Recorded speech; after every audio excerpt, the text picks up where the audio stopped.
Physics master के YouTube channel पर आपका स्वागत है। आज हम पढ़ने जा रहे हैं प्रकाश किरण और प्रकाशिकी अंतर। इसके अंदर अब हमारा टॉपिक रह गया था, अब इसको हम आगे कंटिन्यू कर रहे हैं। इसके अंदर हमारा आगे का टॉपिक आ रहा है अवतल दर्पण द्वारा फोकस बिंदु।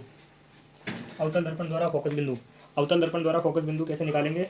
हम सबसे पहला एक अवतल दर्पण बनाते हैं। ये हमारा अवतल दर्पण है, ये हमारा अवतल दर्पण है जिसकी बाहरी सतह के ऊपर रजत पॉलिश की गई है। ये दर्पण का मध्य बिंदु P हो गया। ये मुख्य अक्ष हो गई, मुख्य अक्ष, ये मुख्य अक्ष हो गई, ये वक्रता केंद्र हो गया। तो अवतल दर्पण द्वारा फोकस बिंदु कैसे ज्ञात करेंगे हम देख लेते हैं कि ये प्रकाश की किरण मुख्य अक्ष के समांतर आपतित होती है तथा परावर्तन के पश्चात मुख्य अक्ष को जिस बिंदु पर काटती है उसे अवतल दर्पण का फोकस बिंदु कहते हैं।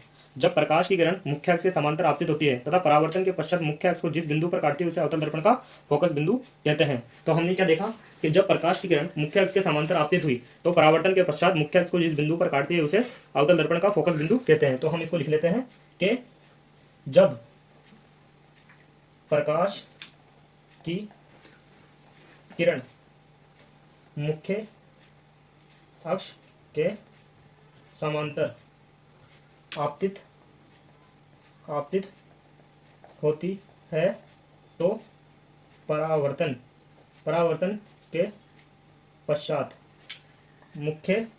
पश्चात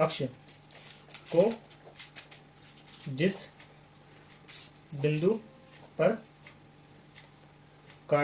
बिंदु पर काटती है उसे अवतल दर्पण का फोकस बिंदु कहते हैं। तो हमने क्या देखा, जब प्रकाश की किरण मुख्य अक्ष के समांतर आई और तथा परावर्तन के पश्चात मुख्य अक्ष को जिस बिंदु पर काटती है उसे क्या कहते हैं? अवतल दर्पण का फोकस बिंदु। फोकस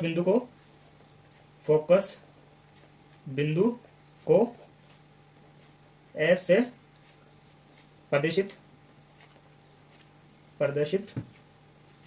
करते हैं। अब हम देख लेते हैं नेक्स्ट पॉइंट अपना, फोकस दूरी। फोकस दूरी, ये फोकस दूरी क्या होती है?